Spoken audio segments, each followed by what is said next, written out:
Well, two top 25 matchups that were supposed to be good turned into nothing. Yeah, they both turned into complete blowouts, both of them for the home team. Yep, Penn State and Notre Dame, that's who we're talking about, but they both have big games coming up this week as well. Thank you for joining us. I'm Janae Muchmore. And I'm Griffin Parkrose. And you're watching RedZone to EndZone.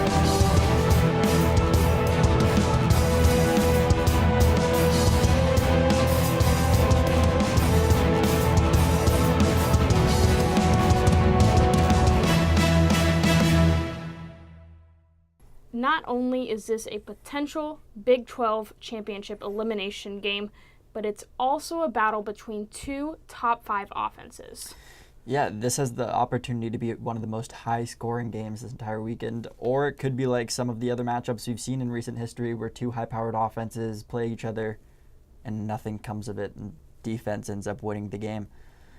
But this matchup, as you just said, is definitely controlled by these two offenses. West Virginia's passing offense, led by Will Grier, the Florida transfer, has been absolutely stellar this year. They currently ranked 4th in the nation with 364 passing yards per game. And last week, Will Grier, even though most people wouldn't really consider him a newcomer, did win the Newcomer of the Week award in the Big 12. He threw for 375 yards and 5 touchdowns, making him the first player in West Virginia history to ever throw for 5 touchdowns in back-to-back games. But these Mountaineers, they aren't all just passing.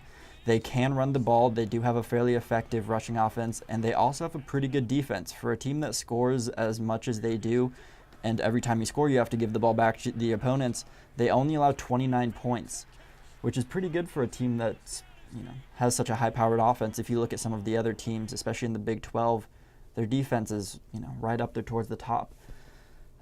At home, they also have a pretty high winning percentage. They play at home this weekend.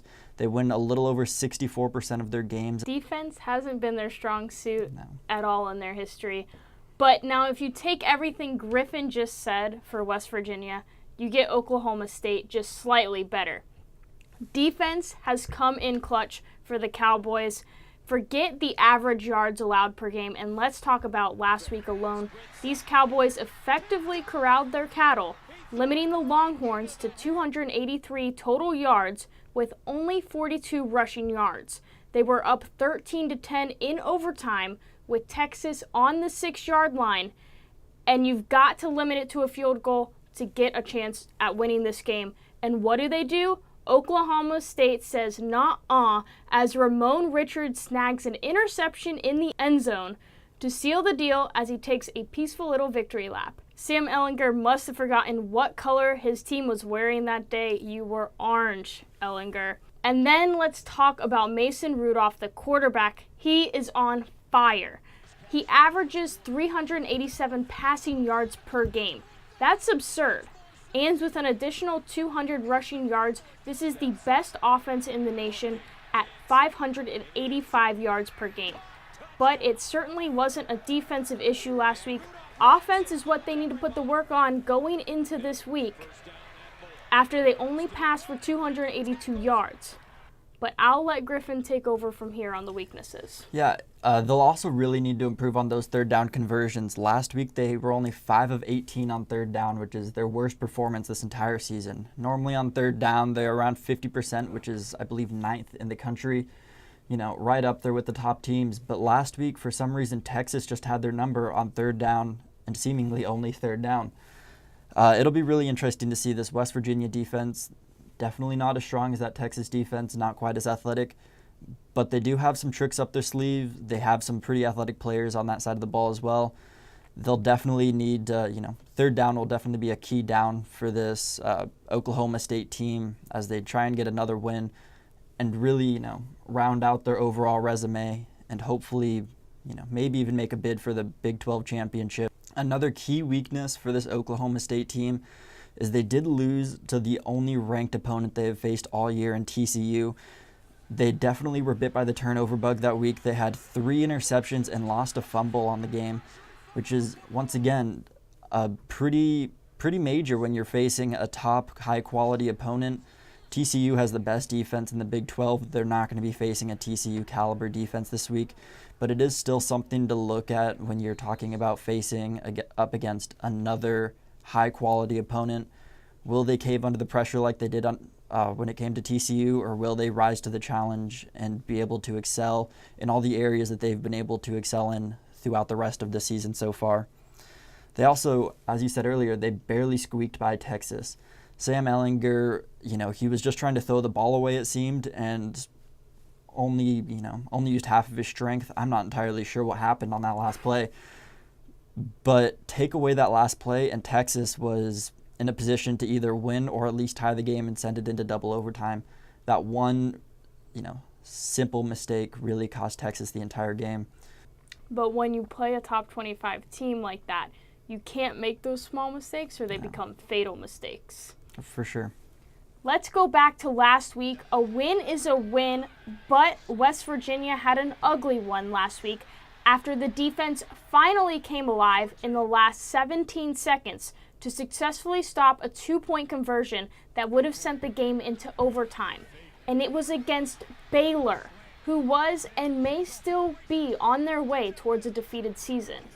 Then another issue last week was the time of possession. They round the back of the pack when it comes to possession, only carrying the ball for 27 minutes and 46 seconds. And last week, that was only about 23 minutes, so Baylor definitely controlled the tempo of the game.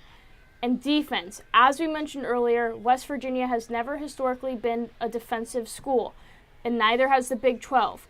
But Baylor was able to gain 370 yards through the air last week, and they allowed 23 points in the final quarter alone, while their offense scored nothing. This has been a recurring story for any close game the Mountaineers have had this season. This team could easily be 7-0 right now, but because they give up over 260 passing yards per game and another 200 rushing yards, this simply is not the case. Yeah, and that time of possession is a huge key part of what you were just saying with that weak defense. They get tired in the fourth quarter being on the field that often, just going against all those plays. It's tough. It's tough being out there for that many plays in one game. But West Virginia, they still do have one of the top offenses in the entire country, and their wide receiving core is really impressive. They have 3 or 4 guys who are all really NFL caliber players. But the one that I'm going to pick out this week is David Sills V. He's 6'4", 205 pounds. He's second on the team with 46 receptions. He has 737 yards. And he leads the country with 15 receiving touchdowns. He has more touchdowns through the air than 98 teams do. That's pretty impressive. He's also, when he was 13, he was being recruited by University of South Carolina, Alabama, Florida, and Ohio State, all to be a quarterback. He was then converted by West Virginia to play that wide receiver position, and I think it's paid off pretty well for him.